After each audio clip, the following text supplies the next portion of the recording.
Welcome back to part 3 of the Himalayan project. As you can see, I have done a little bit off camera, so I've put the tank back on.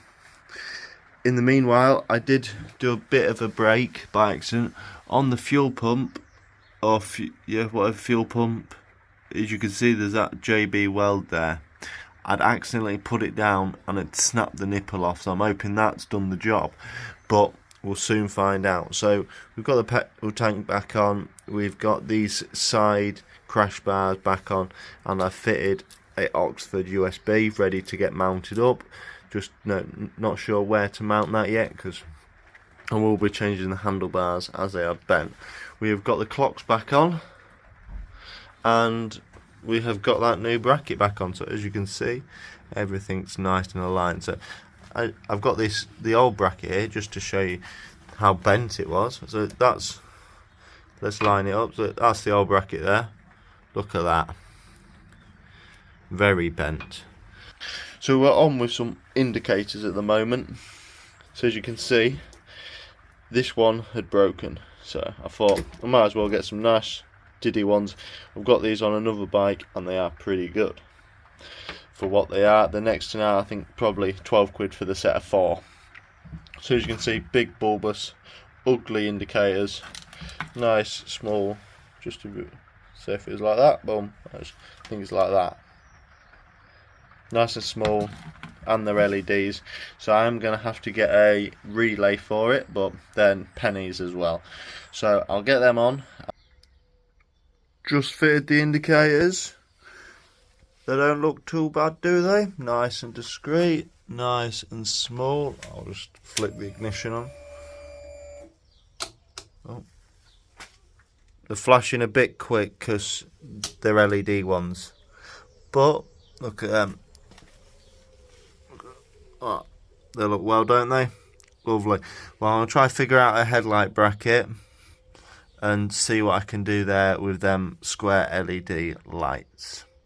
So I couldn't figure out them LED strip lights, so unfortunately I've had to bodge, well, not bodge as such, but I've put my lamp back together. If you remember, it was very bent. It's still very slightly top right hand corner, but it's a hell of a lot better. And there's that, if you can see there, it's just chipped away inside. So what I've done is I've put like a new piece on there and repaired it. And this side looks a lot better, a bit better of a repair, but as you can see, barely see it being repaired.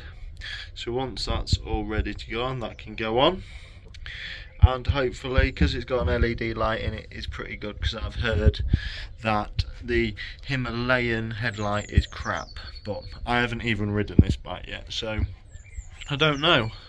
So once I've got a little bit more room in the shed, because the KTM's in the way, I'm going to change the back brake pads, because I've got them here. I bought some gold sinted pads. They'd be good for off-roading and they last well. So if you're doing a lot of off-roading, definitely buy sinted, because I do have sinted on my CRF a lot, as you can see. So what's next? I'm going to find out the best place to mount my USB. I'm thinking somewhere on here so it's not away from the handlebars. I don't really know if that's a good idea, so if you want to give me some suggestions, let us know, because with returning the handlebars here, it runs around here, so it could be a bad idea, but it's worth a go. Oh, there's all the screws out of it. Okay, as you can see, we've got these handlebars on. They're a little bit high, if you can see what I mean, but it's what I had in the shed, so they haven't cost me now.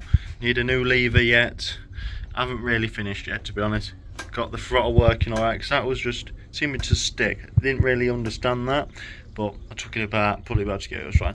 Just had a new gel battery, but anyone tell me, I've just messaged the eBay seller, why is that come up like that, and say the rest is, it looks alright to me, but I don't know, because it's one of them gel ones, so it's meant to be a dry one, but it looks like it's like puffed up or swollen, doesn't it?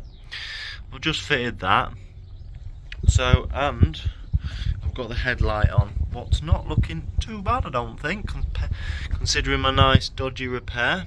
I do hope I filmed that though. Got a feeling I haven't, but yeah, looks alright. Bit of rust up there, but it's going to be used and abused when I get hold of it. But I don't know if them handlebars are going to be too much. We'll soon find out. This is where we're at, yeah.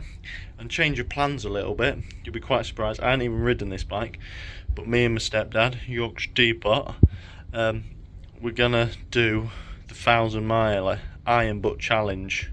I ain't even ridden this bike, so what we're planning on next weekend, me and him are gonna ride up to Scotland. It's about 500 miles away. We're gonna camp the night and then come back, and hopefully that's a bit of a trial run to see if the old girl will make it, because I don't want to do like 17 hours on the bike if I can't handle it. So cutting it a bit short, but I think it'll be alright. So I'm going to leave the handlebars as they are for the time being. There's a few little attachments I want to put on, new batteries on. So what we're coming over to is the exhaust. Here we got a Lextech quality. Oh, I think it just sounds a bit Chinese tacky, but I think they're going to be quite good. So as you can see, it's been rubbing on this swinging arm. See that like that? So what we're going to do is I'm going to drill some holes in it, drill with a drill, and then stick some washers to the back, because what I'm thinking of doing is pop riveting it, but because it's carbon fibre, or some sort of carbon fibre, it'll end up ripping through, I think, because there's no washer at the back. So that's what we're going to do now. Drill, drill, drill, drill somewhere, and then we're going to get like an aluminium plate on it. So doing it that, we'll drill there and there, put the washer on, let that dry, come back tomorrow and pop rivet it on and hope for the best. So we've done it, got it fixed. It went pretty well. My holes aren't pretty well, but you'll never see it once it's behind the exhaust. It just stops it blowing. It's a bit messy, it just needs a bit of a clean off, because what I've done is I've got some exhaust putty, pasted that around, and it's squirted out when I've pop ridded it down. But I am very pleased with that. It's gone pretty well for a free fix where this was going to end up in the bin if I didn't use it. So winner, get that on the bike, and hopefully there's not much more to get done. And also, if you have any tips on what handlebars you have, would be much appreciated, because I don't know how they are going. But thank you for watching, and we'll see you in episode 4, hopefully getting it finished and getting it running and getting it back on the road. Thanks for watching, and we'll see you in the next one.